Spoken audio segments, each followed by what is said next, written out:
little whore. I like that. Bring it on, douchebag! I'm gonna F you up! Lollipop Chainsaw is a game of give and take.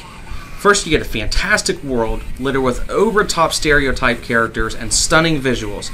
But on the other hand, you'll be at the mercy of the game's dated, and you know what, sometimes flat combat. The game sees a joint venture between writer James Gunn and Suda51's Grasshopper Studios. James Gunn's previously known for his work on such horror franchises as Slither, Romeo and Juliet, and Scooby-Doo 2. Yep, you heard me right. He's the writer of Scooby-Doo 2. Lollipop Chainsaw is the true definition of style over substance. The story revolves around the heroine Juliet Starling and her newly beheaded boyfriend Nick. See, in the beginning, Nick was bitten by a zombie horde, and Juliet performed some voodoo black magic to save what little she can of him. See, Juliet, she's a zombie hunter. In fact, a second-generation monster hunter, trained by her famous sensei and family to fight the evil horde of enemies from the other side.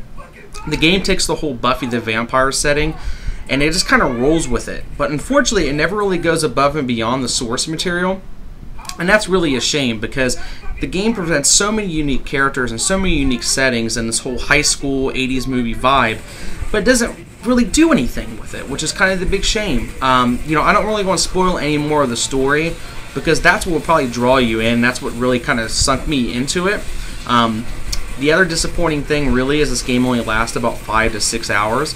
It does offer a lot of replay value, but you're mostly just playing the same 6 to 7 levels constantly to kind of level up your character. You know, aside from the over-the-top story and settings, you know, it can feel a little out of place when it comes to gameplay and presentation too. It's just really disappointing because the game shines so well in certain aspects, especially the art direction. Most of the game runs all your cutscenes in-game, which is fantastic, so all your costumes that you have unlocked definitely show up during the actual game. And they do some really clever use of the 80s B-movie / comic book horror fiction that you're going to come up with. They also kind of throw in some old nods to video game references, which Suda's really known for. It's just a lot of the shame is some of the graphics and some of the visuals can look a little dated. You'll have some bad textures here and there. Some of the character models get reused quite a bit. It never really distracts too much from it, but you kind of would hope it would kind of pop a little bit more. The combat feels like a natural evolution from the Grasshopper games, No More Heroes franchise. You're going to get your basic, your high and your low, and your punch attacks. You really never need more than a few combos to kind of cheese your way through the game. When you do those combos, you're going to get access to medals, and what these medals allow you to do is level up Juliet. You can get stats, you can get health boosts, strength boosts, anything you want. You also get access to platinum medals, which unlocks your combos, costumes, and the way you earn those is by killing the zombies as fast as absolutely possible. You're also going to be chaining together combos, and you're going to try to behead as many zombies as you physically can in a short amount of time, and that's where you'll get your sparkle hunting.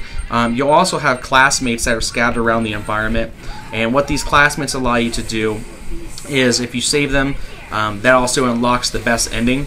You'll find yourself killing zombies pretty quick, about the halfway point of the game, and then it'll kind of scale up a little bit more. Sequential playthroughs, you do notice the difficulty ramps down quite a bit. It only takes about 1.5 playthroughs to actually level up Juliet all the way. But to get access to her secret outfits like shown here, you know, that will take a little bit of dedication. Outside of your normal combat, you have a special move which allows you to summon what they call the Nick Roulette. Essentially what this allows you to do is you can summon your boyfriend and you can do special attacks together with them. They use this currency system called the Nick tickets, and they don't come very often, but you can buy those for 30 gold a piece, which towards the end doesn't really become too much of a problem. Other than that, you do also have access to a special ability which will transform the whole entire screen into a one-hit kill scenario. This is good for chaining together abilities. The best part about it, though, is it actually plays the Mickey song the whole entire time you're doing it, which I also got to mention. The soundtrack in this game is actually amazing. It features anything from Dragon Force to Five Finger Death Punch, all the way to 80s classics. Even Buckner Garcia's Pac-Man Fever is actually included into it. Some of the music can kind of get repetitive, but it doesn't really distract from the game. I think it just adds a lot of atmosphere to it.